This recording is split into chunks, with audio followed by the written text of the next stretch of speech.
us. Michael Culver, just leave it Michael Culver. We should put and Susan Painter. Rename, I'm gonna put both of us. Culver, Susan. So hi everybody so far.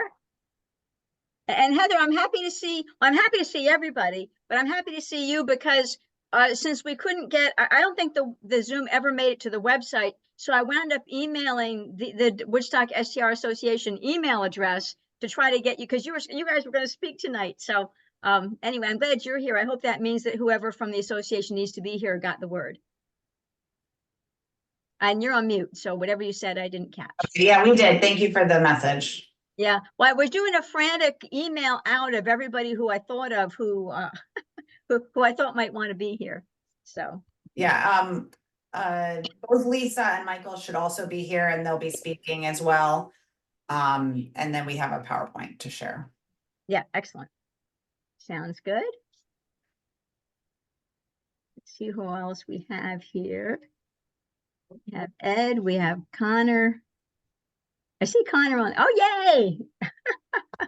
Yeah, there's Connor. Yay! So we have a big crew here. So we're still joining. We know we're being recorded.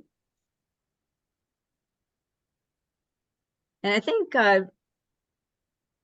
I do think Jeff was going to join us. We do have a quorum, so happily we have a quorum for the ZR Zoning Revision Committee, which is a good thing. And let's admit some more people. Oh, Lisa, there's Lisa.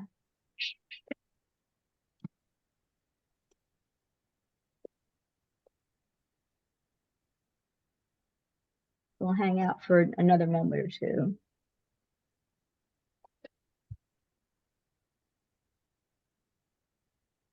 So Michael had wanted to speak as well, I think, right? Is Michael coming? Yeah. Okay, cool. Yes, Michael and Heather and I, Lisa, are all good. We're going to share it. Yeah, okay.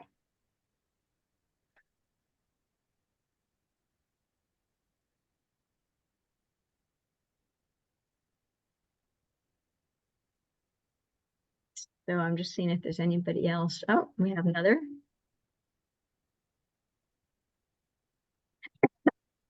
So happy New Year to everybody, as everybody seems to hopefully have survived the first big snow. So all dug out here at my house anyway. Yeah.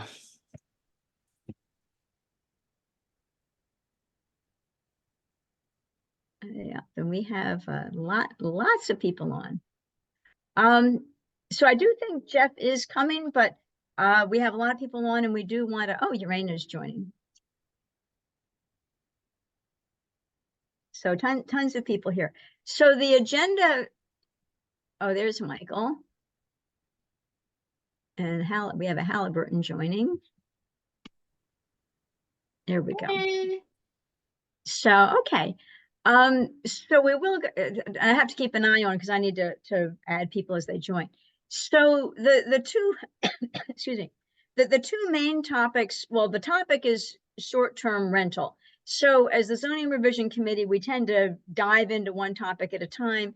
The topic at the moment is short-term rental. We've had a couple of meetings on short-term rental. We're going to be having a couple of meetings on short-term rental. What we've done so far is we've heard from Woodstock had an STR committee who produced a report, and they worked with Kai.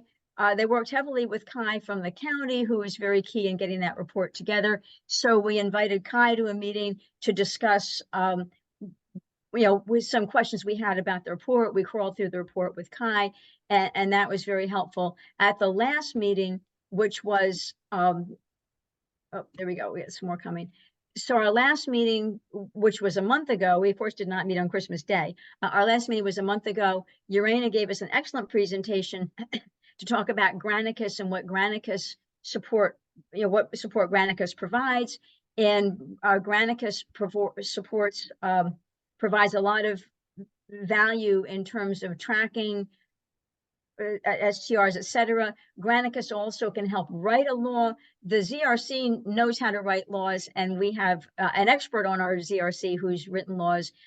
So we probably will not be hiring Granicus to write whatever we're doing with the STR law, because between the research we can do about other laws and the experience and skill the ZRC has about writing laws, the current plan is that we'll write whatever law we need, but we I think we do want to get with Granicus, and the county is purchasing different Granicus features, so we're going to want as a town to take advantage of whatever the county is already purchasing from Granicus, and then see if we want more from Granicus, but certainly start out with what the county is already purchasing. So we've heard a number of things. We heard about Granicus a month ago, and we crawled through the STR report before that. What the goal is today is to hear from the Woodstock STR Association, to hear what's on their mind. As people know, I'm Laura Rickey. I am on the Woodstock Town Board. I am the chair of the Zoning Revision Committee, and the my desire here is we're in a listening phase. So we've listened to feedback we've gotten from different places. At some point, we're going to shift from that into a ZRC deliberating phase. So those meetings will be more focused on ZRC members speaking. But right now we have people who are not ZRC members speaking because we want to hear from different groups that have a stake in what's going on with STRs. So, and I seem to have the 5-week bug that's going on. I've had it for 3 weeks. It's in a chest cold. I'm coughing. If I cough too much, I'll grab a cough drop. But anyway, so we do have the Woodstock STR Association going to speak. Jude was going to say a few words afterwards because Jude has had a conversation with the Hurley supervisor. And I've also passed to the to the ZRC. There have been 2 Hudson Valley One articles recently about what Kingston is doing. And so if we did have time, we could take a look at some of that and get some discussion about some of what Kingston's doing. But all that being said, top of the agenda would be have the Woodstock STR Association speak. And if you need me to give you permission to share a screen to show charts, I'll see how to do that. You can see if you can share the screen yourself, but if you can't, I'll see if I can give you permission. It looks like I should be able to, if we're ready to start. Okay, so you're the first speaker, Heather? I'm not the first speaker, but I'm in charge of the slides. Oh, cool. Okay, so go ahead and see if you can share, and if you can't, I'll fuss with it. Looks like you got it. Okay, good. And now I have to make it see what I need to see. Well, I'm seeing it just fine, so. Okay, yeah. But I also have some notes. Ah, there you go. I don't want to just read the slides. That would be kind of boring. Yeah. So yeah, so we're gonna mix it up. We're gonna kind of move around. Heather's gonna manage the slides, and I'm gonna speak, and Heather and Michael, and we're gonna each introduce ourselves in a moment. Okay, and before you start, so is the thought that this presentation will fit, say, within half an hour? I didn't know how long you're planning to go. It's a good question. What do you think, Heather? Well, we'll shoot to have it fit. If each of you speaks for 10 minutes, we'll shoot for that if that's okay, and we'll just kind of play it by ear based on whatever happens. But if we could do 10 minutes apiece, that would be great. Yeah, well, we're sort of mixing around, so it's not just 10, 10, and 10, but we'll do our best to stick with 30 minutes. Okay, thanks. But I actually first want to really thank you, Laura, and for the ZRC for this opportunity to share what we've been learning for like the last 3 years as we've been uncovering and digging. We appreciate your thoughtfulness inviting us. The first time we've been asked to really present anywhere in this way, and also to gather input from all stakeholders. So thank you. And, also to the Housing Committee and the HOTF's efforts to create affordable housing opportunities and their emphasis on being goal-oriented. We are also goal-oriented. We really want legislation that is designed to meet the goals that's based on reality. And we love how the Housing Committee said we're a creative community, we have creative solutions. And we also believe that we have some creative solutions, and we're happy to share them with you. And also the ZRC committee, whoever it was that created the initial law that we currently have today, a lot of it was positive. Most of it is great. and if it Mhm. were to be enforced, and we'll talk more about that, really could eliminate a lot of the issues. So kudos to the folks who created the law we have today. Yeah, and I think that came out of an STR committee. Richard Hepner was on the town board at the time. I know he was very key. So the ZRC didn't actually own the STR law. Thank you for giving us credit. But I will give credit to Richard Hepner and the STR committee. They did create it. Yeah, and I know they spent a lot of time on that. It was deliberated for a long time. Mhm. I want to just briefly introduce myself. So just so you know who I am. So my family has had a house in Woodstock for almost 50 years. My parents bought the house on Yarra Hill Road in 1976. We've had like significant life cycle events here in Woodstock. I met my husband here. I got married here. I got married up in Elka Park at a bed and breakfast called the Redcoats Return. It's not there anymore. My son was born at the birthing center in Rhinebeck. My parents were community members. My father was part of the Breakfast Club at Maria's when Maria's was there. They had obituaries in the Woodstock Times when they died because they're part of this community. And I consider myself and my family part of this community. It was really hard to figure out a way to earn an income here in Woodstock. We couldn't do it. So my husband and I, my family, we live in Philadelphia, but we come to Woodstock as much as we can. And when we're not here, we occasionally try to rent it out, partially to just keep the house, someone in the house, and also because we hire all kinds of people for upkeep.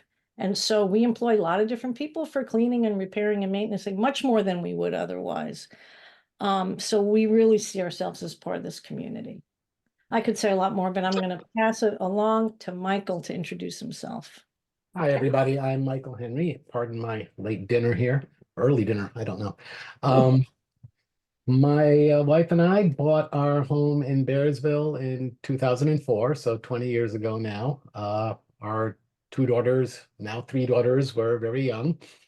And they sort of grew up here as much as we could. They learned to swim at Xena Rec and play tennis at Xena Tennis and rode on the carousel horse at the children's library and saw Santa Claus on Christmas Eve and the Easter Bunny on the Como property. And I'm an actor sometimes, and I've acted at the on the Shakespeare stage with Bird on the Cliff. We had dear friends here, and we very much love and consider Woodstock our second home and hope to make it our primary home soon now that our youngest has fled the nest. When we first bought the house, renting it out was not anything on our radar at all. And then as the girls got older and had more school commitments and social commitments, and we started coming up less often, it seemed silly to keep the house empty when people were interested in renting it. So we've been renting it part-time, sometimes for 15 years now, since way before Airbnb was on the scene. And with no problems with neighbors. We screen our guests carefully so that I don't take anyone. We want to make sure they're going to be good neighbors. And now that our youngest is gone, and now that work from home is more possible, we're hoping to spend more and more time in Woodstock and probably settle there full-time soon.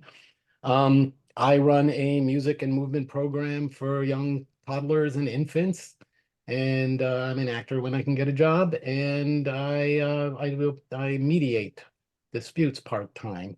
And so in the past, those were not things I could do from Woodstock, but now most of them I can. Yeah, so that's who I am. Let me turn it over to Heather. Hi, my name is Heather Cross, and I've been a homeowner in Woodstock since 2011. My husband and I first fell in love with Woodstock when we attended a ramble at Levon's Barn. And shortly after that, we decided we wanted to purchase a home. At the time, my kids were 1 and 3, and we lived in an apartment in Brooklyn. They're now 14 and 16. They learned to swim in Woodstock. We love going to the Shakespeare performances at the Como property and having picnic dinners as a family. We take lots of hikes, and we actually have season ski passes at Bel Air. So we spend a lot of the winter at the house now that they've gotten older. My daughter, not this past summer, but the summer before, even got her first signed concert poster at a show at the Colony. Had really a super fan moment with Ethan Hawke's daughter. And Woodstock is a place that we love and cherish. And every time we drive up and we see the mountains kind of come up over the highway, my blood pressure drops, and I'm really happy to be heading to my home in Woodstock. The Woodstock Short-Term Rental Association was formed in 2021 by several longtime Woodstock homeowners who were denied STR permits. Our group includes over 90 members, most of whom are homeowners, but our membership also includes business owners and tradespeople in the community with an interest in STRs. Our mission is to ensure that STR policy in our community serves the interests and addresses the concerns of all community members.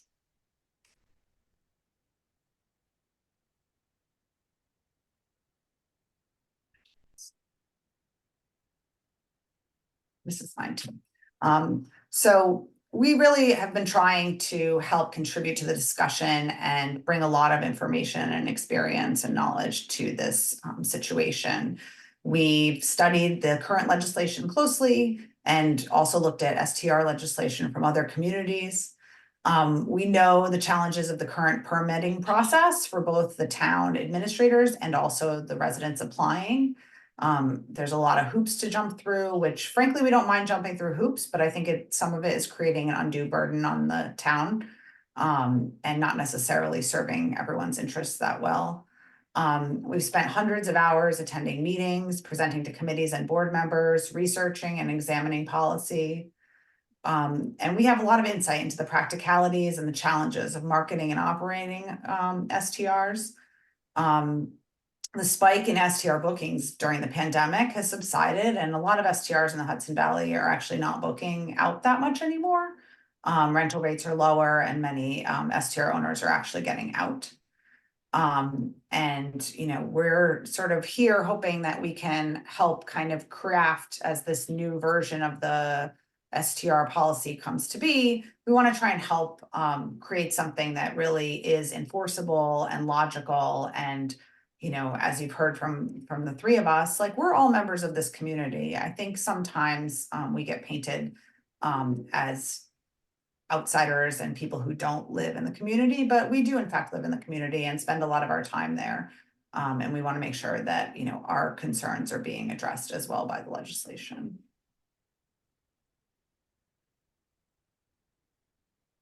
Okay.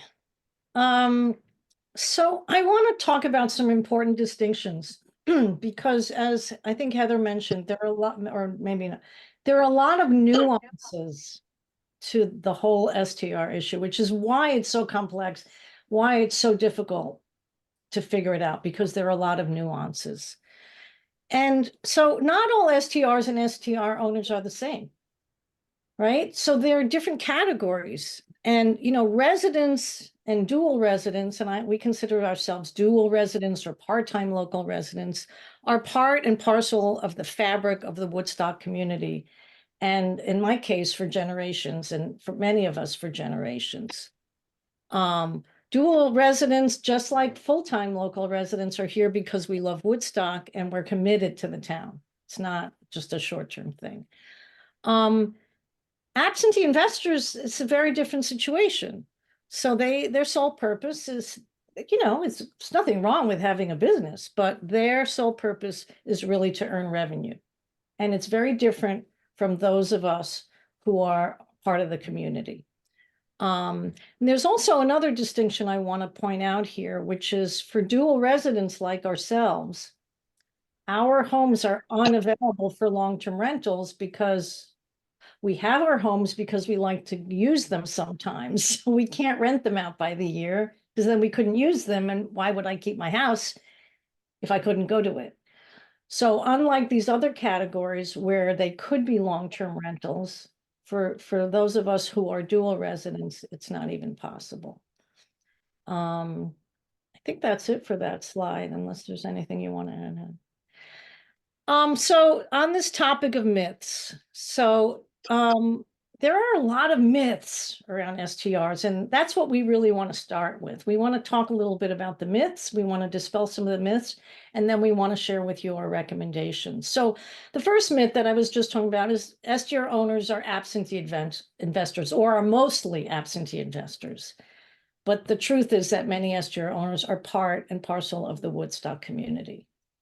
Yeah, and another big myth that we think we're hearing a lot is, very understandably, people are very upset by the cost of housing in Woodstock and in the Hudson Valley generally, and really all throughout the Northeast and lots of other places. And I think a lot of the frustration and shock over impossible housing prices, the SDRs have become a obvious and convenient scapegoat. But research shows that they are really not a driver of increased housing costs, especially in certain communities like Woodstock, where there has historically been large numbers of dual residents and second homes for hundreds of years, at this 100 years or more. And we'll talk a little bit more about the data behind that. And in fact, we're hopeful that the income that short-term rental guests bring into town, as captured by the town through STR fees and taxes, can actually provide significant funds towards affordable housing initiatives. And we think there is a way to leverage the desire for visitors to come to Woodstock to actually help increase the stock of affordable housing. Another myth is that, the SDRs bring lots of unwelcome visitors and traffic and all that. And yeah, I've been here for long enough to remember when traffic wasn't like it is, and the town has definitely gotten busier. But STRs also do bring in a lot of income into the town and support a lot of local businesses. And for better or worse, a lot of Woodstock's economy is visitor facing. And there aren't a lot of hotel rooms. And a lot of businesses depend on guests.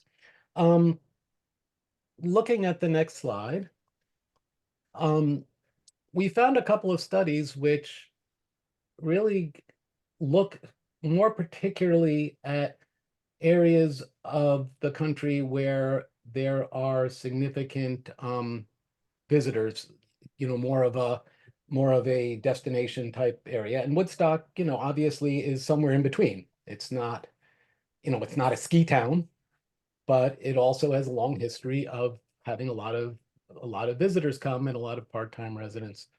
And one study was very interesting that looked at Conway, New Hampshire, which is a town of about 10,000, so a little bigger than Woodstock. Slightly more short-term rentals, they estimated somewhere south of 500. And this study, as you can see the slide here, the impact of short-term rentals on rents and housing prices has repeatedly been shown to be a small fraction of overall price changes. And that is true in virtually every market that has been studied. There's a very modest impact of short-term rentals on rent prices as well as real estate prices based on the extant research. There's been a tremendous spike in housing prices in New Hampshire, and virtually none of that is driven by short-term rentals, but rather due to changes in where people want to live and work. Next slide. Community leaders have reason to be concerned. This is another study looking at California, and rather than leave the slide, but short-term rentals have a relatively small impact on and are not the root cause of the larger problem. They are not a significant driver of increased housing unaffordability. Instead, that's driven by decades of underdevelopment, especially of affordable multi-family units. And it's important to recognize that when we're looking at affordable housing issues, the real relevant question is whether the housing stock that is being used for short-term rentals would be available for affordable rentals or affordable home buyers. That is why I think it's very important for regulations to distinguish between properties that are suitable and could be long-term rentals or affordable housing and those that are not. Most of the homes being used as short-term rentals in Woodstock, especially the single-family homes, would not be considered affordable if they were rented long-term or sold. And obviously, as Lisa was saying, people who use their homes for part of the year, they're not going to be able to rent those out long-term. And even some of the studies that were cited in some of the links that I think Kai provided, when I looked at the studies, they don't really support the conclusion. They found, even the studies that Kai was citing, some very minimal increases in rent prices or housing prices directly tied to short-term rentals. The other thing I want to point out here is that it's important to distinguish different types of housing markets. For example, New York City's experience with short-term rentals and why they've cracked down like crazy is because investors were buying up entire apartment buildings and taking dozens and hundreds and of rental units that were rental units last year and now are short-term rental units, by the thousands. That's not what's been going on in Woodstock. Did you want to go look at the next slide? And that's what again, this California study, when it looked specifically at vacation type areas, it found that especially in those areas, the type of housing that's being used for short-term rentals would not translate to long-term housing.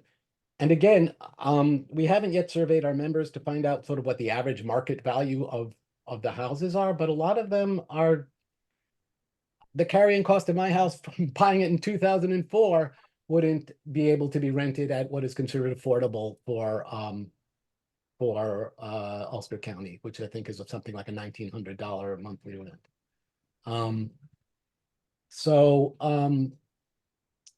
That's, I think it's important to focus on other causes of the housing crisis. Basically, and a lot of it, when you look at the studies, it comes down to there's just not enough affordable housing being built. And there's a lot of opposition to dense housing, especially in beautiful areas like Woodstock, which is understandable. On the other hand, no one wants to see a 750 unit hotel downtown Woodstock, right? So let me turn it over to our next slide.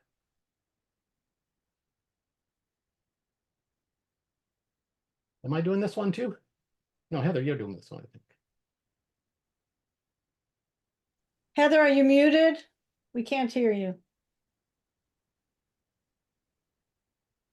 No, we can't hear you. What's going on? Yeah, you're not muted on Zoom, but you might be muted on your laptop. You should check your computer to make sure you don't have a mute button on for your computer.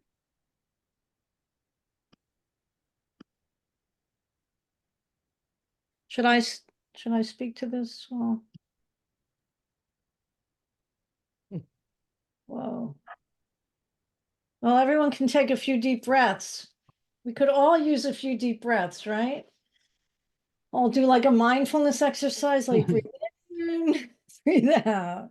So we heard Heather earlier. I don't know why we're not hearing Heather now, because we did hear her earlier. So I don't know, Heather, whether you hit something on your computer that muted you at your laptop. Now you're muted.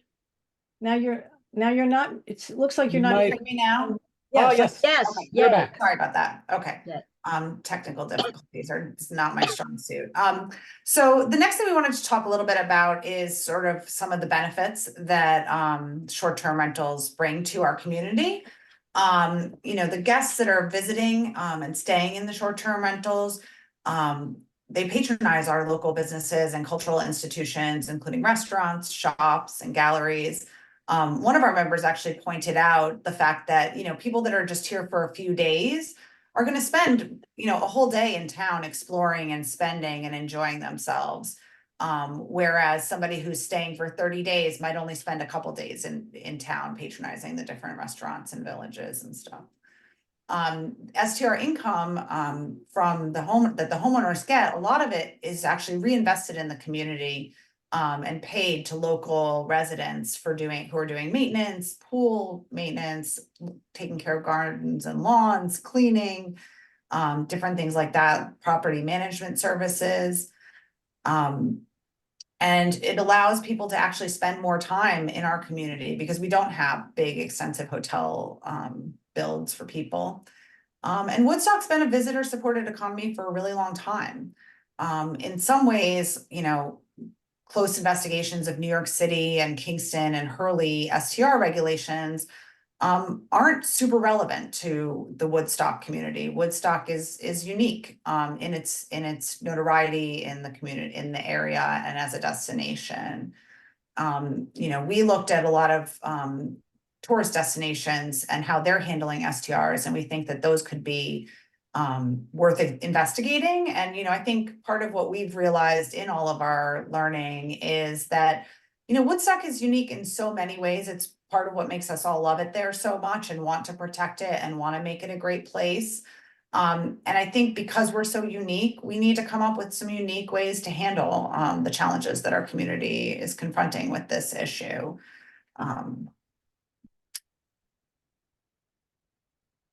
And sort of to be research driven, we back to that article that Michael talked about earlier. In Conway, New Hampshire, they did a study and they were able to get economic data that calculated that about $45 million was brought into the community from STRs. And less than a third of that was actually going to the STR owners. And the rest of it was actually being spent locally and, you know, spread throughout the economy. And, you know, that comes into not only the individual businesses that are operating there, but also to the taxes that come into the county and service the rest of our community. So it's not just necessarily that someone is spending $200 or $300 a night to stay in someone's home. They're also spending money locally, you know, at the grocery store, at the restaurants, at the shops, you know, buying tickets to different events. And really, I think that, you know, to eliminate the places for people to stay, you know, they might come in and they'll buy the concert ticket and then they'll go stay at the Hampton Inn on the highway in Kingston, and they won't spend any more money in Woodstock. Whereas if they can stay in Woodstock, they may have, you know, breakfast at Oriole 9 before they take a hike in the reservation or the Como property. And then they go out to dinner and then they, you know, go to the show they were going to go to and they stay over in their STR. And maybe the next morning they're going to go, you know, to the bagel place or the pizza place and, you know, really spend a lot of money locally. And I think that creates the jobs that allow people to live in our community and to afford to live in our community.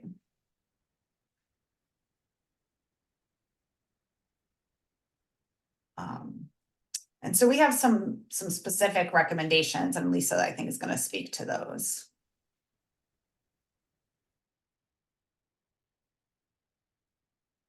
Lisa's on mute. Yeah, you're muted, Lisa. I was just muting myself to make sure you wouldn't hear me cough. Sorry about that. Okay, so we're going to just go through some of our recommendations. And of course, Laura, you've heard a lot of all this already, but a lot of folks haven't. So, a lot of thought and effort and time went into developing the current legislation, which Laura, you gave credit to Richard Heppinger, the town historian, and his folks. And if they were properly enforced, they could eliminate or at least reduce a lot of the concerns. And the first one is the limit of the number of rental nights per year. Because the fact is that an absentee investor who's just there, you know, to run a business and just bought a place or kept a place, if 50% of the year they can't rent it out because of the rules and that are enforced, why would they have a short-term rental property in Woodstock when they can go somewhere and rent it out 100% of the time, or they'll rent it out as a long-term rental? But that was a brilliant part of the legislation that, if it were enforced, could make a huge difference. Now, to enforce it, it means requiring permit owners to be transparent and to be submitting, their rental history, their tax returns, how they market their listings. Like, let's all be upfront about this. Nothing hush hush.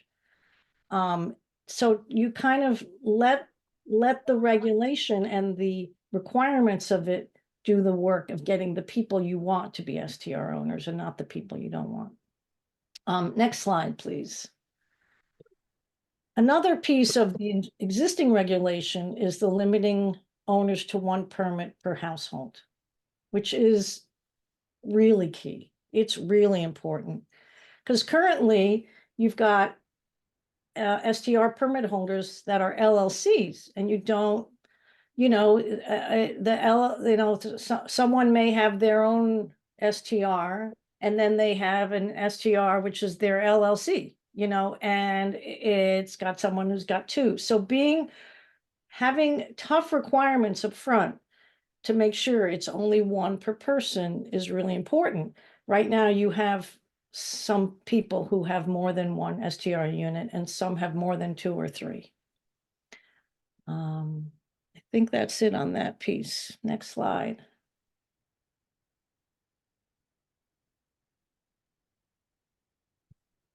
Heather, unmute yourself.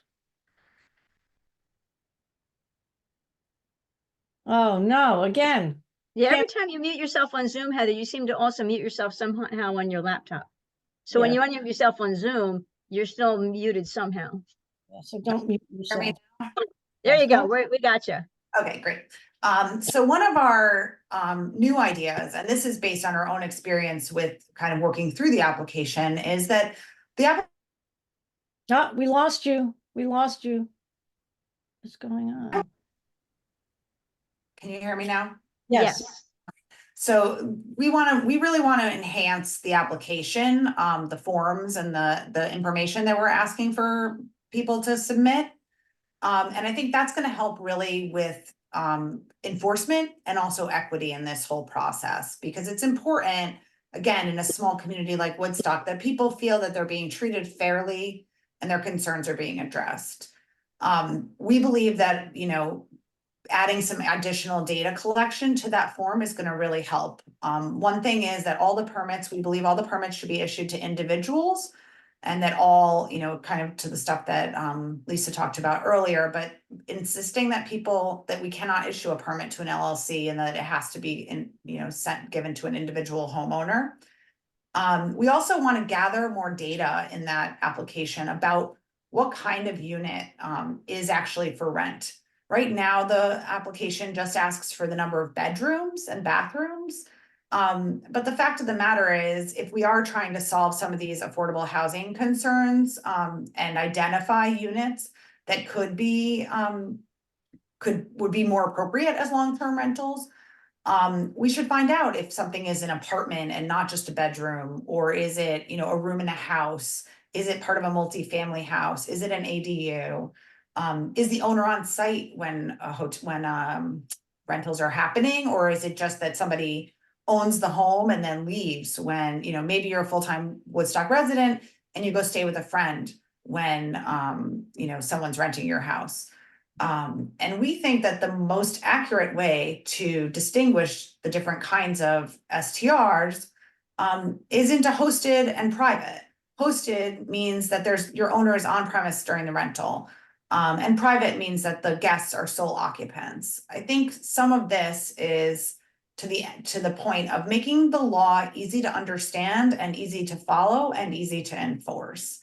Some parts of it are really confusing right now with hosted home, like whole home rentals, short-term, residents. It's a little confusing. And I think making sure that we write a law that is clear and simple, should help, I think, achieve the goals that we're trying to in the community. And this will help eliminate STR investors that are not, members of our community, and also help in one of our other efforts, which I'll talk more about on the next slide. But we should be able to getting this data about the units, we should be able to identify units that could be converted into long-term rentals. And the fact of the matter is, we can make more affordable housing if we can find units that are existing versus having to build new units from scratch. And another thing, which I know that pretty much everyone seems to agree with, is that we really need to raise the application and permit fees. We should set the application and permit fees high enough to fully fund the program.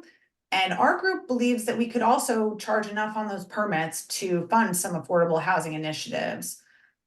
Specifically, one that we would love to see come to be is to be able to incentivize or create a grant program to convince people to convert appropriate short-term rentals into long-term rentals.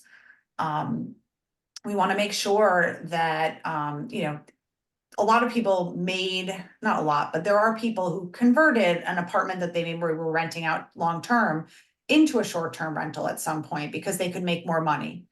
And we should be able to use money from the permit fees in order to incentivize those people to convert those units back, because they're not necessarily suitable for short-term rentals. They really should be long-term rentals. We do think that there should be we should have a sliding scale or a hardship waiver when appropriate, but most people who are running STRs are generating revenue from them and should pay a suitably high amount. By our estimations, if there was 300 permits of roughly 3 bedrooms, we could be generating $250,000 to $375,000 a year of repeat income that's going to come into our community every single year. And I think that's a large chunk of money that could really be used in many different ways to make things better for our community.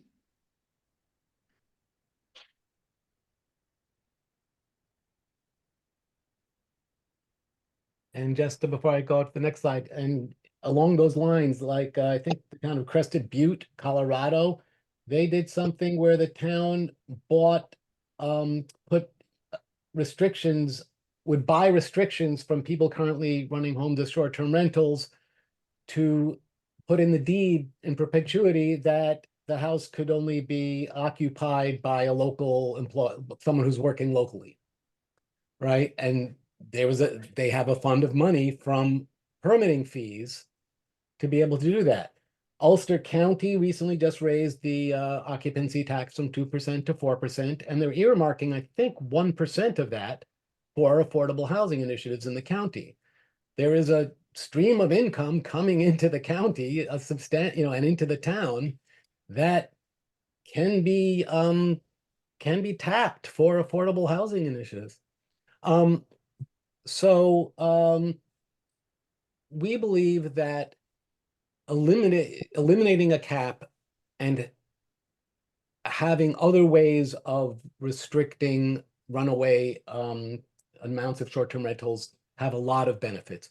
As we were talking before, if we were enforcing the number of nights and enforcing one permit per household and identifying the actual owners of LLCs and other entities, that alone would drive out a lot of pure investors.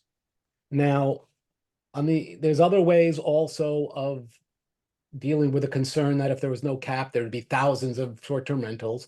And by the way, I recently emailed with the Ulster County Finance Commissioner. They have 300. They said there's approximately 300 Woodstock occupancy tax permits. And they've been using Granicus for a while, my understanding is, and they're pretty aggressive about cracking down on people they find online who are not registered with the county. So I think that 300 number may be more in line with how many short-term rentals there are in Woodstock now. And of those are people with Ulster tax permits. Not all of them are submitting tax, are actually using them. But anyway, other ways of sort of preventing runaway numbers is you could require a waiting period after a property is purchased by a new owner and not let them immediately start short-term rentaling them, a 2 years, 3 years, something like that. That would again discourage someone who's in it purely as an investment or a business, because it wouldn't make financial sense. You could look back to a property and see if it's been a long-term rental in the past 5 years, and they wouldn't be eligible for a short-term rental. So part of the problem with a cap is that it's like a taxi medallion, and you've created a very economically valuable scarce resource in the control of the town. And so what that does is a couple of things. It increases sort of distrust that the way permits are being granted is subject to cronyism or favoritism, or just isn't being done consistently. And we've all, in our role with our organization, we run into that a lot already, hearing amazing stories about people who have been treated very differently. The other thing is that there's a whole bunch of other types of regulations and rules you wouldn't need if you didn't have a cap. Things like creating wait lists and lotteries. How do you make sure that a permit is actually being used? I know Crested Butte, again, they have a rule that if you have a permit and you're not renting for at least 30 days a year, you have the permit pulled. Okay, so that's a whole nother realm of enforcement hassle, right? Then are permits being allowed to be transferred on sale or not? If there is a cap, I think they should not be allowed to be transferred on sale, except if there's an inheritance or a divorce or something. But there's a whole list of extra regulatory hurdles and enforcement issues and fairness issues if there's a cap and these are very limited permits. Also, what happens is that what's been going on in New York City the last few months is very illustrative. New York City cracked down completely on short-term rentals a few months ago. And what do I see? On my private neighborhood Facebook group, on my PTA email chain, on my community choir email chain, on various other just sort of private email groups, people are short-term renting, right? Because they can't do it legally out in the open. I don't think Granicus is looking at my community choir email chain, right? I don't think they're looking at my private Facebook group with my improvisational singing colleagues, right? So it forces things under the radar. And what's also is not great for the safety of the renters or the guests, because these platforms, do have some reputational controls that then go out the window. And finally, the other advantage is that you know that everyone is open, permitted. Nuisance calls can be tracked and enforced. Building department rules can be tracked and enforced. The system is open and transparent, fairly administered, and not what's been happening the last few years is just a lot of sneaking around the rules and a lot of stress about, I can't get a permit. Can I, it's a lot, and a whole extra series of complications that aren't really necessary. And again, there are other ways to make sure there's not runaway numbers of, all of a sudden there's 10,000 STRs in town. I think that's it for me on that one. Okay. I'm just curious, how many more charts do you have? I think we're almost done. Yeah, Oh, last thank you. slide. Questions. How do you like that? yeah. So I want to just, it's very complex and we had to choose what to talk about, obviously. I want to bring 3 points back though, which is the assumption that STRs are the primary cause of the affordable housing issues has not been proven. For every article or study that seems to show it, you can find another one that doesn't. And that's a basic assumption that needs to be challenged, that STRs are not the primary cause of the affordable housing issues. So STR regulation is not going to solve affordable housing issues. STRs actually provide tangible benefits to the Woodstock community economy. I'm not saying everything about visitors is great, but the town needs something to drive its vibrancy, and it needs people who are willing to participate and spend. And we STR homeowners are part of the community. We are not fortunate enough to figure out a way to live there full time, but we've been coming there for decades and we are part of the community, and we would like to be seen and perceived as part of the community and not outsiders. And I'm really asking, I've been watching some of the comments in the chat, and it's like, why are you excluding us? I mean, frankly, why are you excluding us? We shared a little bit about our histories with you. Could you have some compassion and understanding for the dozens, maybe hundreds of people who can't figure out how to live full-time in Woodstock, but want to be there, contribute, pay taxes, do all the things. And it needs to be equitable. So I want to thank you for your attention, and we're happy to answer any questions. We'd love to continue to be involved. We really want to help. This information, we have several documents that we're going to send you, Laura, that Okay. we'd love for you to share with the rest of the committee, the ZRC. And of course, we're always available for conversation. Yep. Okay.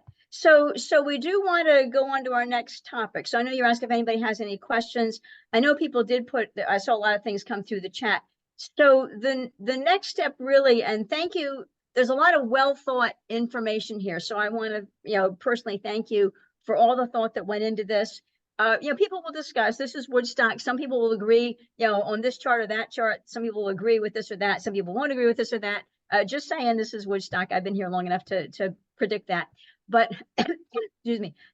But in general, I think you've got a lot of well thought out things, points that you have shared.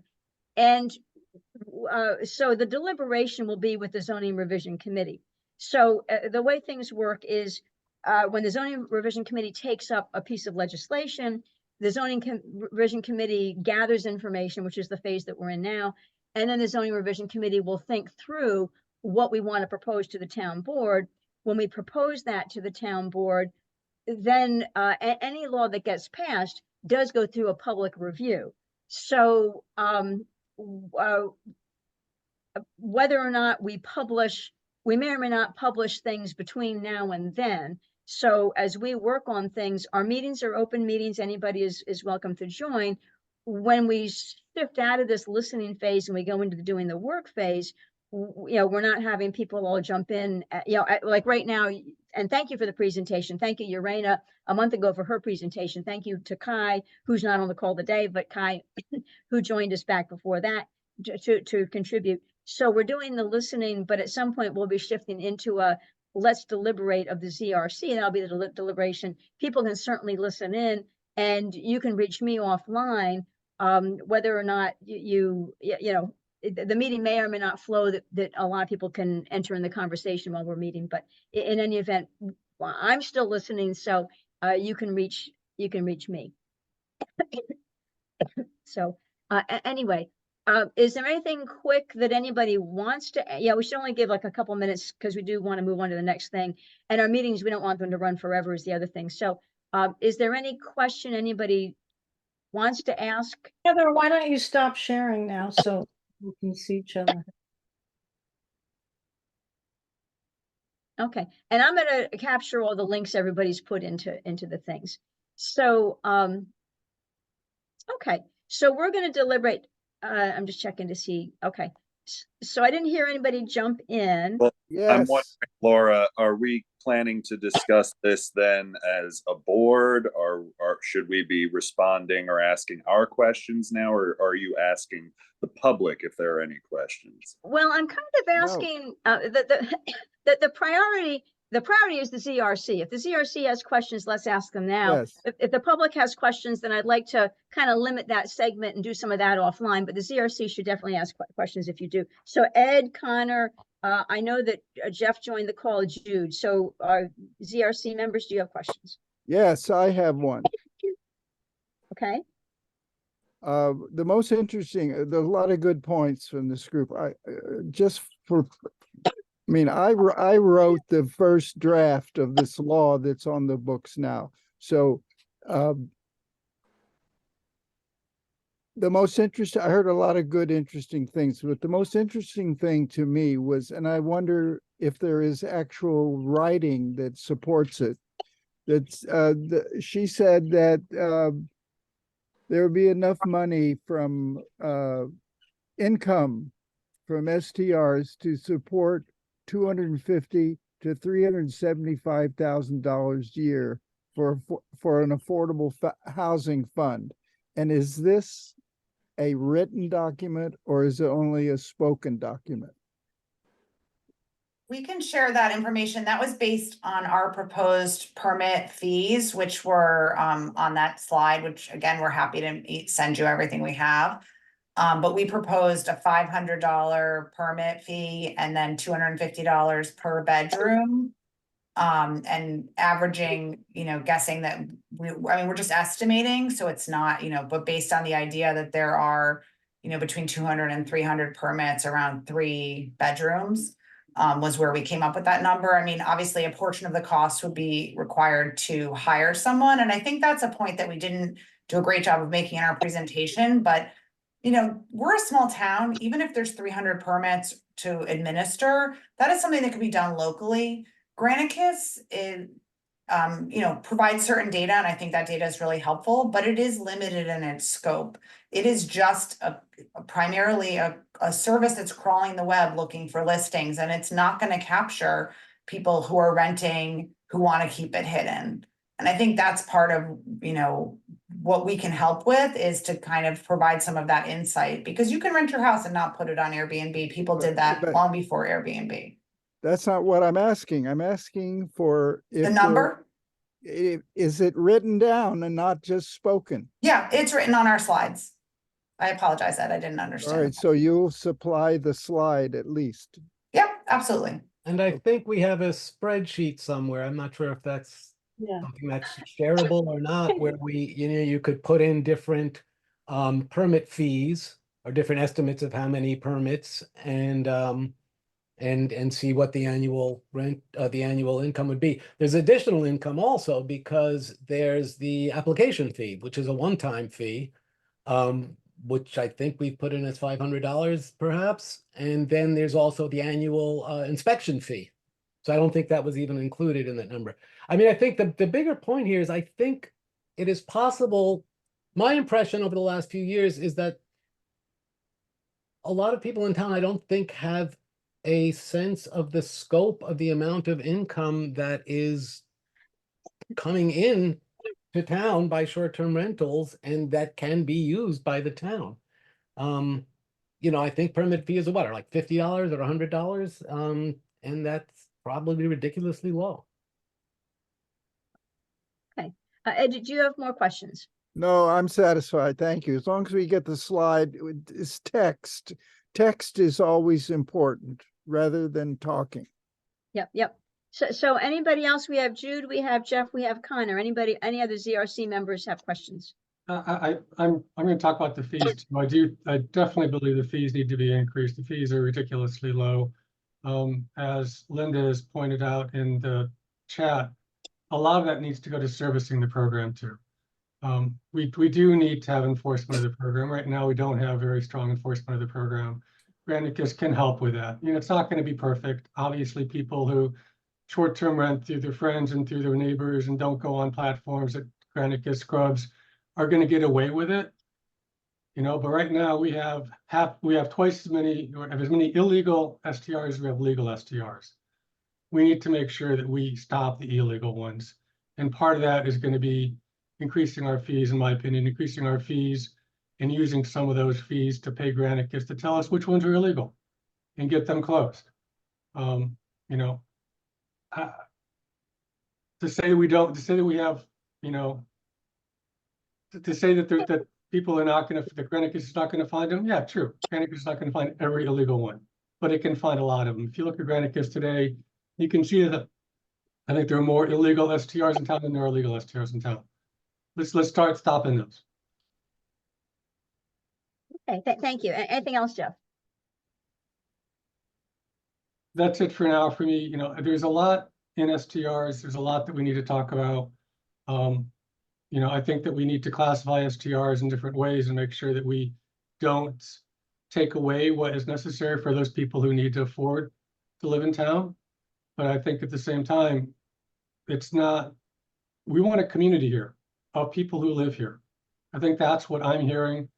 And I think that is not necessarily foster, that STRs doesn't necessarily foster that. You know, we talk about, we're looking at the elementary school being possibly closed, right? We need young people here. We need people here that have families here. And that's what we're trying to get done here. Whether or not STRs are part of that or not part of that, you know, we need to figure that out. But this community is different than it was 25 years ago. It's different because there's less families here. We need more families here. We need more young people here. That's what we're trying to get to. That's what we're trying to make happen. And, you know, maybe STRs aren't all the problem, but they're definitely a part of it. And we need to understand what part of it they are and work on that. So that's where I'm coming from with this. Okay, thank you. Jude or Connor, anything that you wanted to ask or say? I do, but Jude, do you? Would you like to go? Go ahead, Connor. I think Jude's giving the floor to you. I see. Well, I'm gonna just try to run through some of this because I'm hoping we'll have a chance to just review this as a board. Again, there are plenty of, I think, common sense things that were brought up during this presentation. And I, of course, thank the STR Association for coming and sharing their suggestions. A lot of them do overlap with, you know, things we've brought up in other discussions, including, of course, the fee rates, including the scheduled permits. But one thing I just want to say, and bringing this back to this conversation, you know, I understand that you guys are mostly made up of dual residents and that you may go to a comment section or a chat, you know, in a Zoom, not unlike this, and feel like people are trying to exclude you. And the only thing I would say is missing from your presentation is, again, this consideration of the people who are most harmed. And while I do empathize with wanting to be a part of this community and clamoring to figure out ways to make it work, it's also a little on the nose to hear, you know, no one, I think, argues that the short-term rentals would be the primary cause of the affordable housing crisis. And I know that even any experience I were to share with this group now would mostly be anecdotal, but for the last 8 years, you know, I've watched the multifamily housing units. I've watched my friends, people I know better than others, some lesser, be completely exodized from the area. And they don't have, and they don't just land squarely on their feet. And that's what a big part of this is for me too, is not just saying, okay, how do we make it fair? What does that even mean against the cost of, say, a 9% gulf in our legal Airbnbs, which right now make up, we had said floating around 10% of our available rental stock versus the 1% that we're seeing in other communities. And I would ask, you know, as we see other communities like Kingston, Hurley, adopt something closer to a 1% rate, you know, how do that we all, again, not just keep in mind what is fair for our subsets, but what is good for the whole, what is good for those who have the to have the most to lose. And that's all I want to add to that for now. Yeah, so when you say, I know you just started out kind of saying that the presentation didn't really consider those people who are most harmed, and I believe that that group that you're talking about is those people that had to move out of town because they couldn't afford it anymore, or they got kicked out because their landlord wanted a STR. So when you say the people that are most harmed, is that who you're considering is the most harmed? I would say that is probably the most among them. Yes, is the people like, I mean, I could give you examples, but I'm talking about young people trying to have kids. And I remember, I'll just say one thing, I won't get too into it, but I remember in 2017, a friend of mine who used to work in the kitchens around town told me he had just gotten pregnant. He was starting a family. And within a couple weeks, my family had come to visit me. And they were staying in an Airbnb, and they asked me to come meet them, and it was his apartment. Right.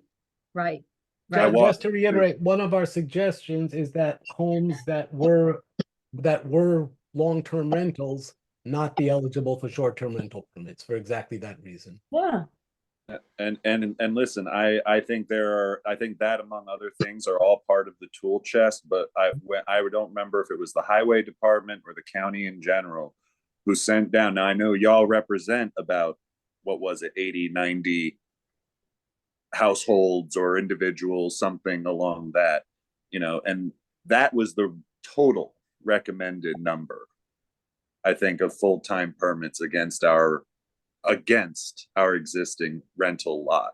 Now, just because I don't want to just make it seem like I'm being obtuse and disagreeing with you for the point of it, I'm talking squarely about full house rentals, where the entire home is now being rented, but mainly the entire home is off the market. It cannot be rented for whatever reason. And so when you talk about eliminating the cap, while I'm not, again, I'd like to review with the board more, and go over your slides, but if we were to eliminate a cap, as it's been discussed in previous iterations, to me, that looks more like traditional Airbnbs for people who are present year round and will rent only when they are present. And again, that is something that we are seeing other communities trying. So while I am very sympathetic to the business aspects of this and to the income it can provide, I think generating, not for the sake of, again, we can't save the school now. It's not about that, but what it is about is creating a fabric where our residential areas can be residential areas. I'm not, and that I'll leave it at that. Yeah, okay, thank you. So Jude, did you have anything that you wanted to ask or add? I think if I could just kind of wrap some of my comments into what I was going to talk about, maybe, so we can just move on.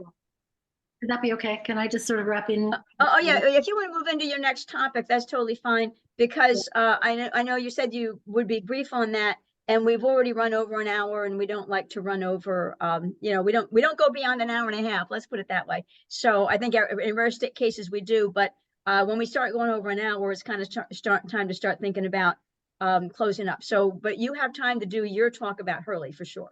Okay, and if I have any comments about this, I'll just fold them. And the other thing I just wanted to ask you before I start is if you capture the chat, if you can send that to us, because it's really hard to look at the chat and listen to people. I'd like to listen to them rather than be reading at the same time. So it'd be nice to see what people's comments are.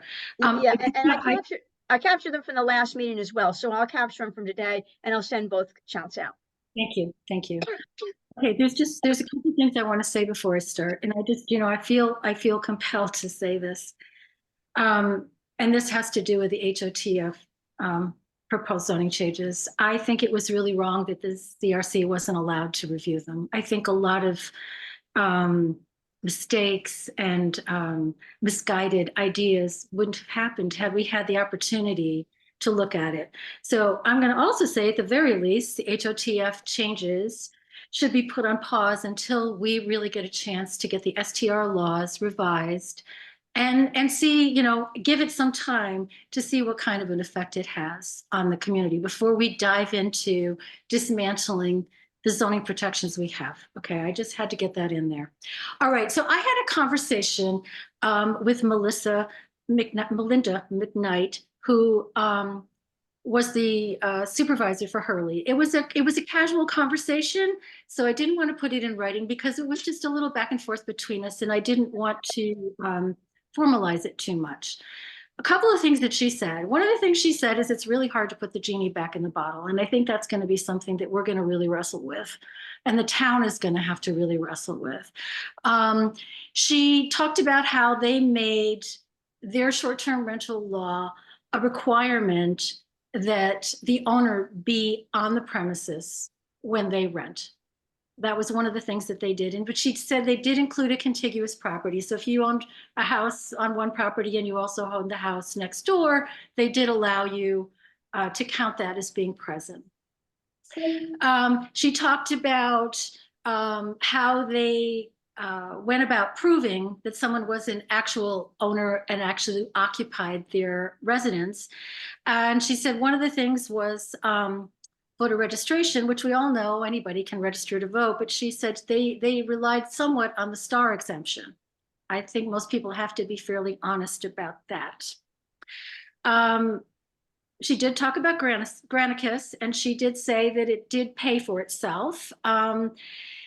You know, she talked about the fine structure that they had. I think the article that you just sent us about Kingston, you know, they had a pretty severe, I think it was, you know, something like 1,000, 5,000, 7,500 or something. They're really trying to make a point with their fines. She said that she felt like when you give people the option to rent their properties long-term, it could still be considered an investment, and it could not be argued in court that they weren't allowed to take advantage of their property. And I think that is something that's been shown in the courts, that, you know, there's no obligation by the town to maximize somebody's income from their property. One of the things that we talked about is, you know, she talked about how Hudson Valley has become a cash cow, and, you know, how things are getting overbuilt and overdeveloped because there's this big demand. But one of the things that we really talked about was that she said, I know we're talking about how short-term rentals have diminished the number of long-term rentals in the town, but there's another aspect. There's two other points to it. One is, I think it's driven up the cost of buying a house. I think that, you know, people who might have bought, you know, their first home, it's being, and I'm seeing it on the ZBA, you know, people coming in and wanting to expand and wanting to do all these things because they can afford to do that, because they can short-term rent it. It becomes an income property. And I think that it has shut out a lot of people who might have been able to buy that as their first-time home. And I really believe that that is critical. The other thing that we talked about, and I think this is another thing, and I think that, you know, Connor may have touched on it, I know some other people touched on it, is that, you know, in a sense, short-term rentals hollow out the community. You don't know your neighbors anymore, you know, and I think it has been detrimental to the town. I really do. And I'm not saying there should be no short-term rentals. I'm saying that the number that we have is way over what it should be. We really need to scale it back. And you know, and I've also said, you know, there was one of my neighbors rents out a month at a time. And even that is different, because you tend to see them, you tend to get to know them. They're a little more invested. And that's when people talked about how, you know, Woodstock has always been, you know, second home, people have always rented out. It's true, but people did it for a month at a time or a couple months at a time. It wasn't this, you know, a night here and a night there. In terms of the businesses and all the revenue that this brings into the town, when I moved here, there were services and businesses in the town that catered to residents. And I would say that has mostly disappeared. Every store has t-shirts and mugs and souvenirs, and very few businesses anymore cater to people who live here. And, you know, other than the hardware stores and a couple other stores, the drugstore, and, you know, there's not a lot for people who live here anymore. And, you know, it has changed. It's changed our community. And I don't think it's for the better. And I sympathize with people who feel like they have a history here. And I understand, but I'm thinking, you know, maybe there's a way that you can rent your house for a month here and a month there without having to have short-term rentals. Or, you know, we haven't talked about how we're going to handle this. You know, if we're gonna have you know, a limited period that you do it, and then it becomes open to other people, or we haven't even gotten into those discussions. But you know, the thing that struck me most about my conversation with her is when she said it hollows out the community, and I think that, you know, Connor touched on that too. So I think that was pretty much the extent of our conversation. Yeah, and I had a question because I didn't fully understand one thing that you said. You said something about when you give people the option to rent long-term, it can still be an investment. I wasn't sure how that tied in because to short-term rentals, because I mean, it's true. If you have apartments and you're renting them out long term, you know, you're doing it for investment reasons. So I wasn't quite sure how that tied into STRs. Well, I think that came up because there have been some lawsuits where people have said, if you don't allow me to have a long-term rental, you are diminishing my ability to make the most amount of money from my property. And the courts have come back and said, it's not the obligation of the town to allow you to make the most money you can make from a property. You have other opportunities. And I think her point was, you can long-term rent. You don't. But hey, Jude, I'm sorry to Right. interrupt, but you had said the courts came back and said that in response to long-term renting. Did you mean that about short-term renting? The courts say you don't have to maximize, they're not obligated to maximize their house by short-term renting, Right. but you can long-term. Sorry, Exactly. just wanted to clarify. Okay, sorry if I wasn't clear. Yes, that is not, you are, okay, I think you clarified it. Yes, you have the opportunity to long-term rent. And that is the way for you to, I don't know what I want to say there, make some money from your property if you feel like that's an obligation. But the town is not obligated to provide you with the highest. And that, that's something that comes up in use variances and things like that too. You don't have to have the highest use. The town doesn't have to give you that as long as you have some opportunity, which would be a long-term rental. Does that make more sense? Yeah, it makes a lot more sense. Absolutely. Sorry, it gets complicated, right? But I think, I think everybody kind of understands that Woodstock right now, and I'm not saying what the right number is, because I don't know what the right number is for Woodstock, but I can tell you right now, I'm positive what we have now is the wrong number. And so one more thing to say, just want to go off of what Jude and Hunter have talked about, if that's okay. We've talked in this meeting earlier about 3 kinds of STRs, right? We've talked about the kind of STR that's hosted, which is where the residents there, where the owner is there at the same time they're STRing. That's basically the Hurley law. I think that kind of an STR is one that we don't have as much of an issue with, because Right. that's more of an Airbnb. It's more for traditional. You own a house and you have a room, or you own a house and you have an ADU that you're short-term renting. That's not the thing that I think we're most concerned about. There's also seasonal STR. We're also not that concerned about that, because that's someone that goes to Florida or goes to Arizona, goes to whatever in the winter months and maybe rents out their place for a short term. I think what we're concerned about is the entire home STRs. And I think that's where we need to focus, because those probably used to be long-term rentals. They used to be families, right? And right now, from my understanding, our entire STR stock is 11% of our housing stock is STR'd. That's a ridiculously high amount. And that's what's legal, right, Jeff? That's just what's legal. And that's what's legal. Yes. There's another 150. Well, no, I think that might include some of the illegals too, Connor. I'm not positive of that, but I think it might include some of the illegals too. It might. But that's ridiculous. That's a huge amount of housing stock that's going to short-term rentals. That's not a community anymore, and that's not sustainable as a community anymore. We're talking about reducing that number to a reasonable number, which is like 2 to 3%. That's where we're talking. And I think that's what we need to look at, and we need to find how to do that. And that's my take on it. Those 3 distinctions are really important. So we talk about STRs as if it's one big thing, but there are different ways of doing it. And those different ways of doing it are important. We need to distinguish those different ways of doing it and how we regulate those different ways of doing it and what matters for the different ways of doing it. So that's where, I think we need to go. Look, I think Kingston limits it to 2% or 3%. It's 1%. 1%. Thank you, Jude. Well, So for the 1%. long term, for the full, the entire home continual Yeah. STR. And that's where I want to get us to having a percentage of entire home rentals to be a limited number and a reasonable number, and get away from this 11%. So that's where I think we need to go. Oh, sorry. Go ahead. I'm done. Yeah, and very, Sorry. yeah, very Laura. well said, Jeff. Yeah, Jeff, I think that's very, very well said. And Jeff, I fully agree with you saying we'll look at 3 kinds and we'll look to find balance. So we're not going to deliberate tonight. we've had our meeting, but we'll certainly deliberate next time. So Connor, you had some more thoughts. Again, I just want to reiterate that this is not about excluding anyone or stigmatizing anyone for being less of a community member than somebody else.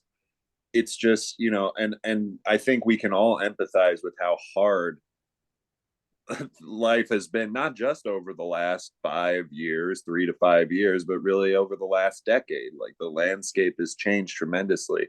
And it would do us all good to have empathy for each other in these moments, because I don't question the community spirit of anyone who comes, who's come here tonight to speak on this. I would, however, challenge you to say that, if you, whatever you're doing now, if you spend more time here, if you come out to the venues, to your local pub, to even just, traditional socializing, however you do it, I guarantee you that you are going to meet someone who is in desperate need of some sort of housing, and you will care enough about them to, feel like it's worth trying to make happen. I mean, I know I've had to make a lot of changes to my lifestyle to, accommodate for everything from COVID to, the reality of a closing fists of economic opportunity, but that's what we have to do. And I truly, hope that you don't walk away feeling like this is in any way a targeted thing towards you guys. I hope, that, like I have seen so many people I know, too many, not enough for me to do a study on it, but enough to say that you don't end up, working 3 jobs and living out of your car if the STR for some reason did not work out as much as you would like. Yeah. So, okay. So well said. I'll go ahead, Jude. I just wanted to say that I think these are going to be issues we have to grapple with. Because Kingston does have those 3 different categories of STRs. But something that they did that was that they are doing, if you have an ADU, it cannot be an STR, period. Mhm.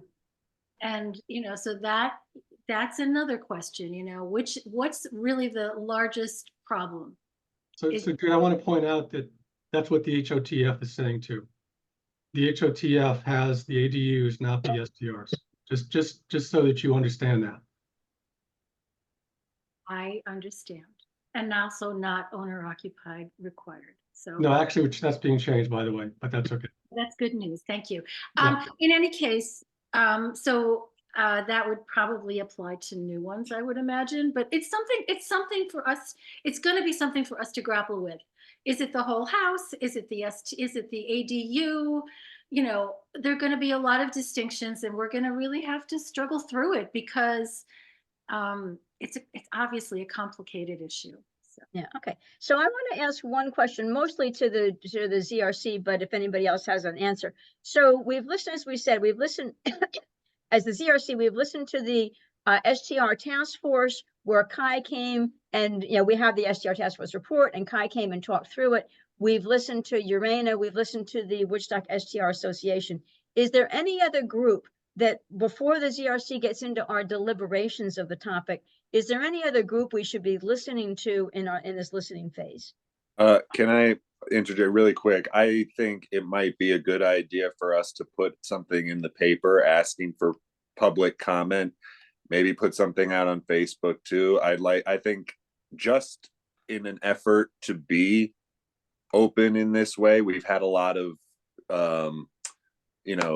testimonials from organizations and committees and stuff, but putting out essentially an APB for people to come who have been affected by either their home being turned into an STR or something tangential to that, to share their experiences, I think would be appropriate and potentially sobering for us. Okay.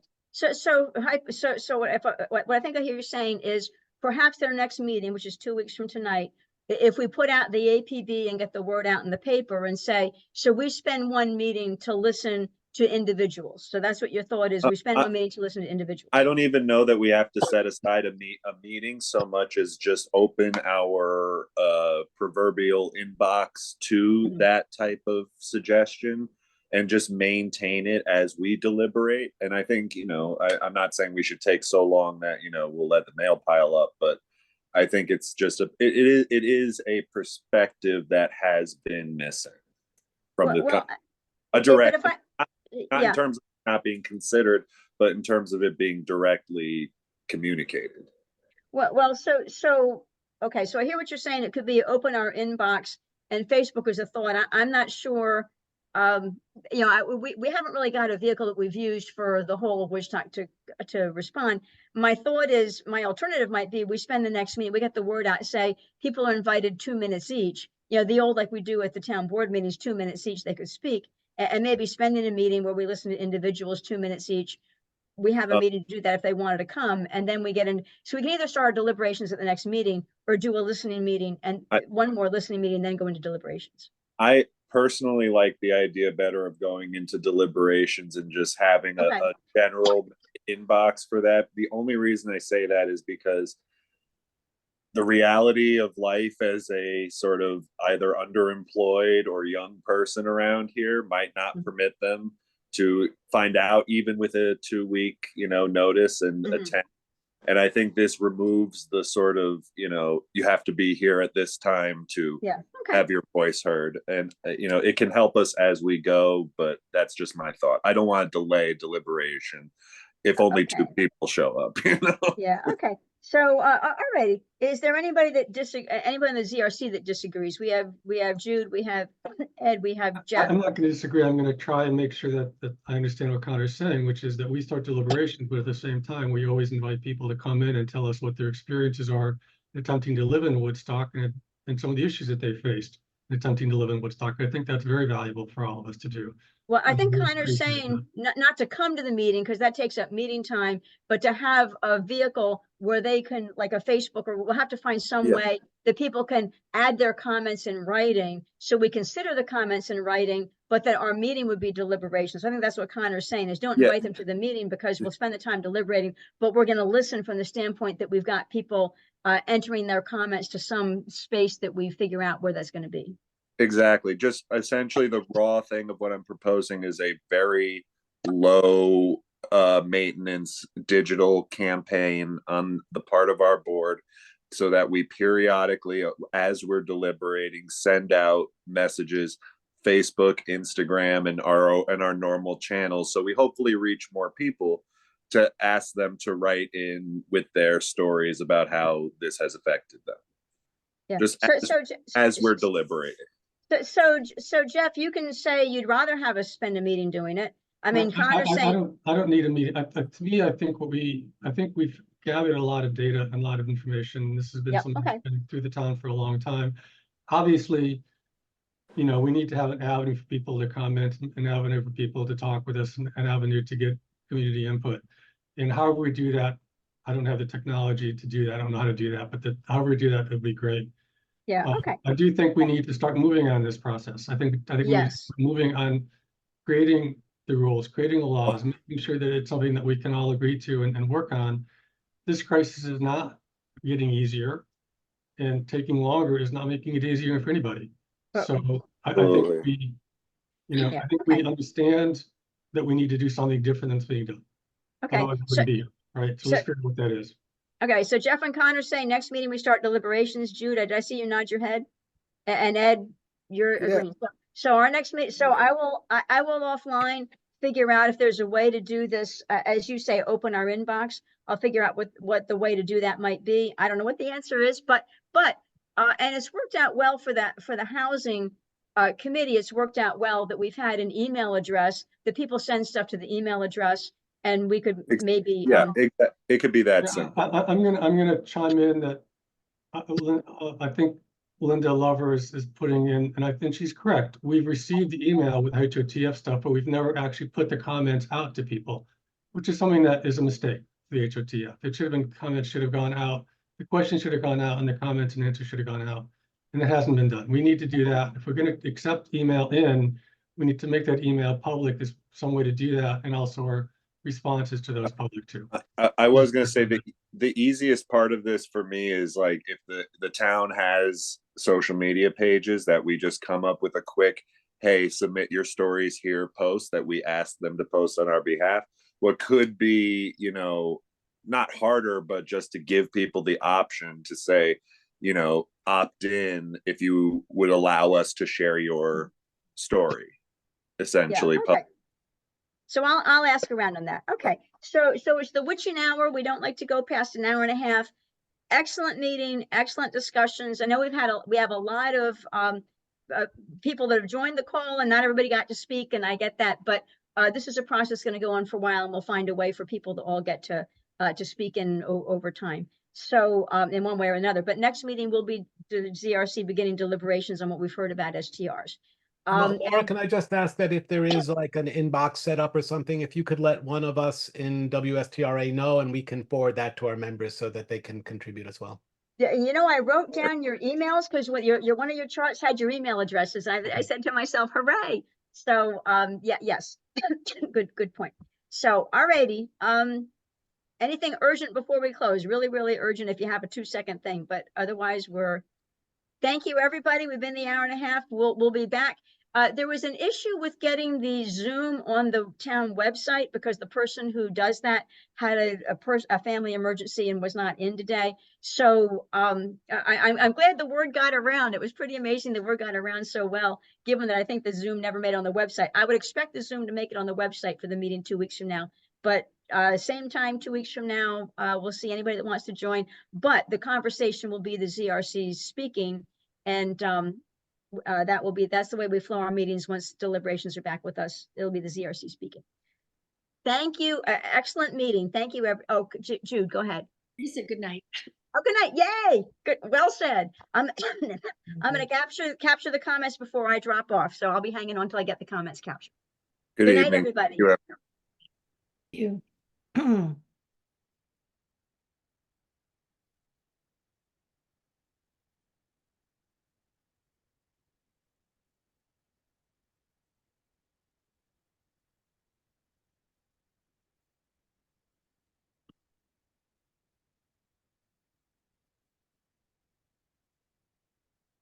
Laura, is that what you were looking for from us? Yes, that was excellent. It was excellent. And I think, excuse me, like I said earlier, there are going to be some people who disagree with different conclusions, but that's okay because you provided a lot of good rationale. You know, there's rationale for the conclusions you drew, and it'll all feed into the discussion. So I can't predict where everything will fall out. However, I think you raised a lot of excellent points, and a point that I really appreciate. While I mean, there are people in town who have been evicted from their long-term rental because the owner says, I'm going to rent this as a short-term rental. So there have been evictions like that. However, your point is also an excellent point that, you know, COVID was a big driver to a lot of places, but, you know, all of a sudden the housing prices went crazy in Woodstock because with COVID, everybody wants to leave the city and you have supply and demand. So your point was an excellent point, that it's more than just the STRs. So we have to fold in what everybody said about everything and get some answers. So we don't have the answers yet because we didn't start the deliberations yet, but I think your input was excellent. And send me the charts so I can send them around to the ZRC. I mean, we were noticing that, you know, there haven't really been any STR permits issued since late 2020. That hasn't stopped housing prices from going up. Well, yeah, right. But there's a lot of considerations to consider all at the same, you know, all at once. Oh, no, and look, the concerns about a hollowed out town and the fact I can't afford to go into any of the stores downtown Woodstock, you know, it's a very, you know, it is a different place than it was 20 years ago. Yeah. But if I'm forced to sell my home, it's probably going to go to some wealthy downstater who's not going to be affordable renting it out. They're going to be coming part-time and just they're rich enough not to, you know, to afford not renting it. Yeah. So, Well, yeah. We'll get through all those. yeah, no, I won't keep you on a yeah. Laura. And I will tell you, if I eat at a restaurant in town, it's usually the pizza place. Yeah. You know, because they have a menu. They have not only pizza, but they've got, you know, their strombolis, and they usually have their entrees. Pizza. Got it. So if I'm eating in town, I'm usually eating Yeah. because you get a good price and you get a good meal. So yeah. So it's all- I miss the Gypsy Wolf. Oh, Gypsy. Gypsy- Oh, oh. I actually miss Christina's. Mm. I've been here for 40 years, but that's where the credit union is now. Mm-hmm. But we used to, my late husband and I, that was our Friday night place to go. He worked in the city. He would come home. We go to Christina's. So it was, yeah. So things are changing, but No, But- it's yeah. but I did think you raised a ton of excellent points. No, thank you for the opportunity. It's very nice. Thank We you so appreciate it. much. And I'm trying to figure out how to capture this group chat here. I thought I'd just copy paste. Well, you know, the 3 dots on the bottom, if you click on it, mine says save chat. Oh, how do you like that? Show chat, well, pause recording captions. Yeah, my 3 dots, that's interesting. Yeah, my 3 dots aren't giving me that as a choice. It's chat, show chat previews. Let me try it. Oh, here, let's try again here. I even have those. It's a chat preview. Oh, you know what? So show chat previews. I don't know what a chat preview is.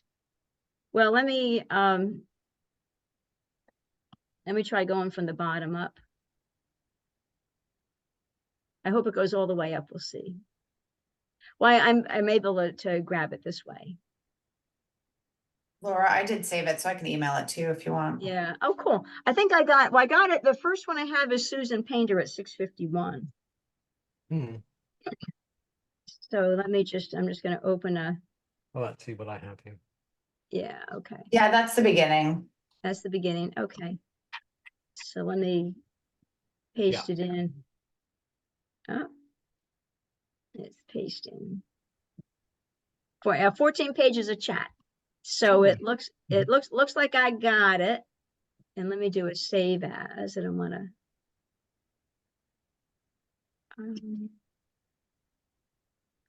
Let's see.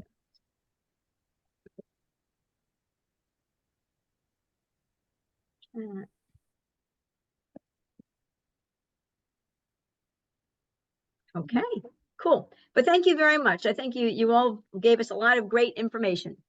Okay, Appreciate it. Have a So great. we'll see you soon, I'm sure. Thank you. Bye-bye. take care. Bye-bye. Bye.